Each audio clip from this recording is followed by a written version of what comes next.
கர்த்தருடைய பரிசுத்த நாமத்திற்கு மகிமை உண்டாவதாக. இன்றைய வேதவசனம் யாக்கோப்பு 5:16.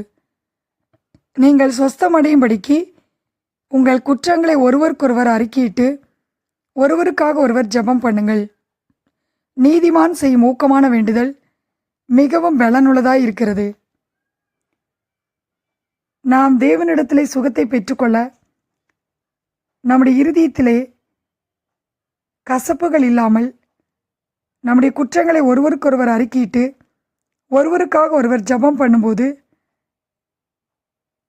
நாம் தேவனிடத்தில் அற்புதங்களை பெற்றுக்கொள்கிறோம். நாம் விசுவாசத்தினாலே நீதிமான்களாக்கப்பட்டிருக்கிறோம். நாம் நீதிமானாய் இருந்து நாம் செய்யும் ஊக்கமான வேண்டுதல் மிகவும் பலனுள்ளதாய் இருக்கிறது. அப்போஸ்தலர் 12:5 வாசிக்கிறோம், பேதுரு சிறைச்சாலையிலே காக்கப்பட்டிருக்கையில் சபையார் அவனுக்காக தேவனை நோக்கி ஊக்கத்தோടെ ஜெபம் பண்ணினார்கள். ஆம் பிரியமானவர்களே, அப்போஸ்தலனாகிய பேதுரு சிறைச்சாலையில் இருந்தபோது சபையார் ஊக்கமாக ஜெபித்தார்கள். ஊக்கமான ஜெபத்திற்கு தேவன் உடனே பதிலை தந்தார். நம்முடைய வாழ்க்கையிலும் நாம் அநேக சிறையிருப்புகளுக்கு மத்தியிலே இருக்கலாம்.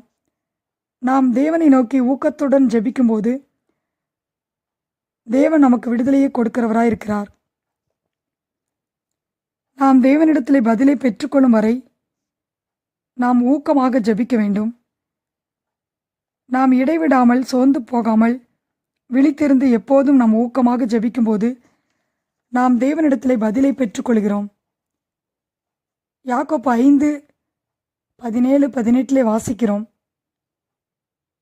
எலியா என்பவன் நம்மைப் போல பாடுள்ள மனுஷனாயிருந்தும் மழை பெய்யாதபடிக்கு கருத்தாய் ஜெபம் பண்ணினான். அப்பொழுது 3 வருஷமும் 6 மாதமும் பூமியின் மேல் மழை பெய்யவில்லை. மறுபடியும் ஜெபம் பண்ணினான். அப்பொழுது வானம் மழையை பொழிந்தது, பூமி தன் பலனை தந்தது. ஆம் பிரியமானவர்களே, எலியா பாடுள்ள மனிதன்.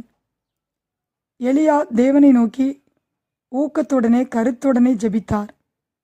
தேவன் எலியாவின் ஜெபத்திற்கு பதிலை தந்தார்.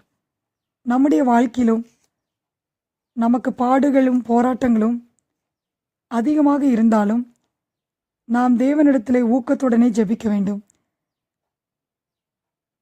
நாம் செய்யும் ஊக்கமான ஜெபத்திற்கு தேவன் உடனே பதில் கொடுக்கிறவராக இருக்கிறார். நீதிமான் செய்யும் ஊக்கமான ஜெபம் மிகவும் பலனுள்ளதாக இருக்கிறது என்று வேதத்திலே வாசிக்கிறோம்.